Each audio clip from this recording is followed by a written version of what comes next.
Polisi menangkap 2 orang tersangka pelaku penyelundupan 15 kg sabu lebih di perairan Asahan. Tersangka kabur meninggalkan barang bukti sabu dan sampan saat mengetahui kedatangan petugas yang tengah berpatroli. Petugas Satuan Narkoba dan Polisi Air Polres Asahan menemukan 16 bungkus sabu seberat 15 kilo yang ditinggalkan pemiliknya di sebuah sampan di perairan Asahan 20 Oktober lalu. Pelaku penyelundupan kabur saat mengetahui kedatangan petugas yang tengah berpatroli. Lebih dari sepekan, petugas Sat Narkoba akhirnya membekuk 2 orang penyelundup narkoba tersebut. Dari hasil pemeriksaan, pelaku AZ dan NS berperan menjemput narkoba dari kapal ke kapal. Ini di dalam tas warna hitam, seisi sebanyak 16 bungkus. Beratnya adalah 15.900 sekian gram. Selanjutnya, 15 bungkus barang bukti sabu akan dimusnahkan, sementara 2 tersangka terancam hukuman mati. Dari Asahan, Sumatera Utara, Ulil Amri, iNews melaporkan. Sakit epilepsi kambuh saat berkendara, seorang pengemudi mobil tercebur ke saluran penghubung Kali Semonggol Kamal, Kalideres, Jakarta Barat pada dini hari tadi. Kondisi pengemudi berhasil diselamatkan warga.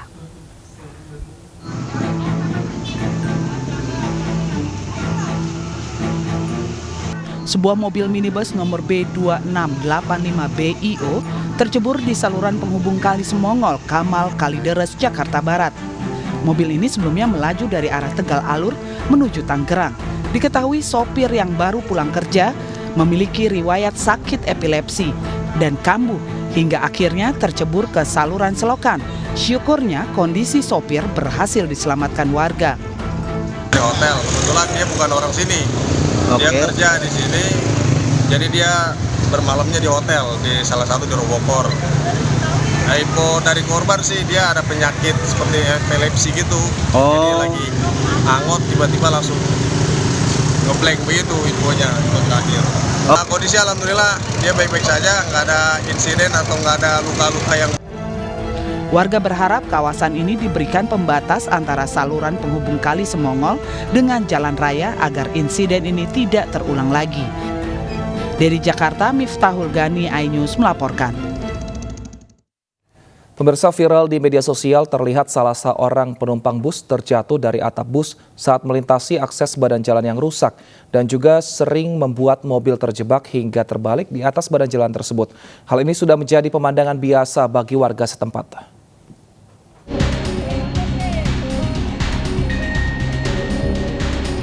Viral detik-detik seorang penumpang bus jatuh dari atap bus yang sedang melintas di badan jalan yang rusak serta berair.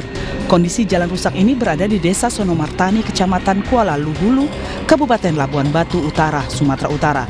Rusaknya badan jalan ini sudah terjadi sejak puluhan tahun yang lalu, terutama saat musim penghujan. Jalan sepanjang 90 km ini sebagai jalan utama penghubung 4 kecamatan dari Desa Tanjung Pasir, Kecamatan Kuala Luh Selatan menuju Kecamatan Kuala Luh Ledong. Badan jalan yang berlubang juga menjadi licin dan berlumpur. Hal ini sering membuat mobil terjebak, bahkan terbalik, dan sudah menjadi pemandangan yang biasa bagi warga setempat.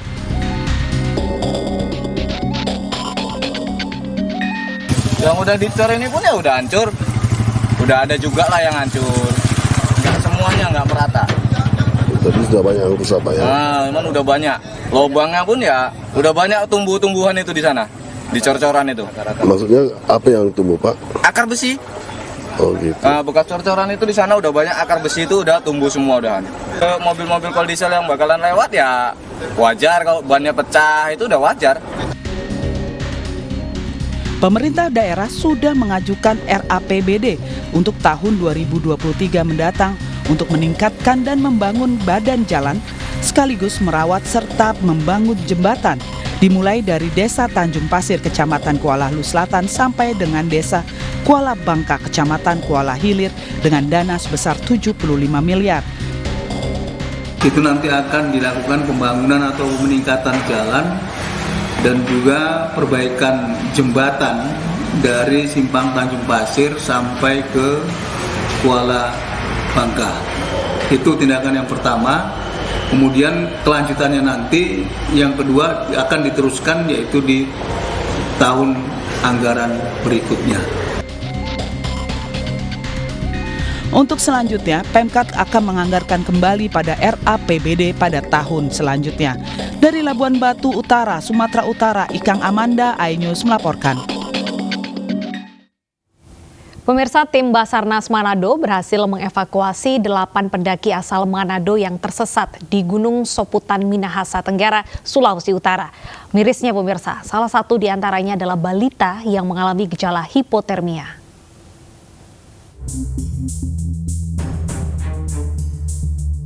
Basarnas Manado mengevakuasi 8 pendaki yang tersesat dalam perjalanan turun Gunung Soputan, Minahasa Tenggara. Semua pendaki berasal dari Manado.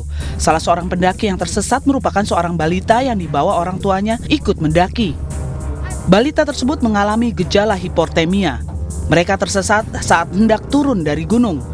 Rata-rata orang Manado semua mendaki di Gunung Soputan yang akan turun, akan tetapi 8 pendaki ini tersesat di jalan dan melaporkan ke kantor Basarnas.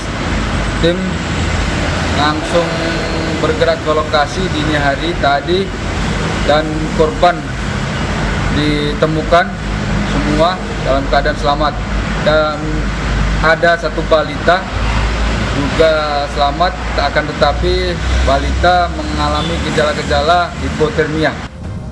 8 pendaki bersama balita selanjutnya dievakuasi ke desa Tumaratas dan dipulangkan. Dari Manado, Sulawesi Utara, Jeffrey Langi, iNews melaporkan. Ya, diketahui salah seorang pendaki yang tersesat di Manado ini adalah balita yang dibawa orang tuanya untuk ikut mendaki. Balita tersebut pemirsa mengalami gejala hipotermia. Lantas untuk mengetahui lebih lanjut terkait aturan pendakian gunung yang perlu Anda ketahui, kita sudah bergabung bersama Ade Wahyudi, Asosiasi Pemandu Gunung Indonesia. Selamat siang Mas Ade. Cek. Ya, selamat siang Mas Ade. Baik. Belum kedengaran suaranya. Baik, kami akan memperbaiki terlebih dahulu saluran komunikasi kami pemirsa, dan tentunya memang ini harus diperhatikan ya bahwa usia balita ini sebaiknya memang tidak dibawa untuk mendaki gunung. Betul sekali. Kita akan sapa lagi Mas Ade. Selamat siang Mas Ade. Ya, selamat siang Mbak Deta dengan Mas Wilson. Baik, Mas Ade, melihat kasus balita yang diajak orang tuanya naik gunung dan mengalami gejala hipotermia. Sebenarnya dalam aktivitas pendakian gunung ini ada rekomendasi batas umur kah dalam pendakian? Batas minimal umur? Sebetulnya terkait umur itu kan kalau kategori anak-anak dari mulai 0 sampai 17 tahun atau 18 tahun ya Mbak.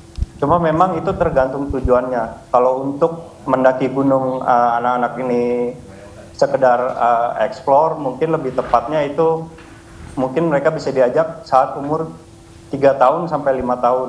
Karena apa? Karena memang mereka sudah bisa bereaksi atau umumnya sudah bisa berkomunikasi pada saat mereka merasa dingin atau capek atau apa. Sedangkan kalau di bawah itu misalnya umur-umur di bawah 1 tahun mungkin itu sangat sulit. Bayi atau balita itu mengkomunikasikan apa yang dia rasakan. Jadi memang orang tua tuh harus punya ekstra lebih memahami apa yang terjadi dengan kondisi anaknya. Apakah dia kedinginan, kehausan atau apa. Nah itu yang sangat sulit.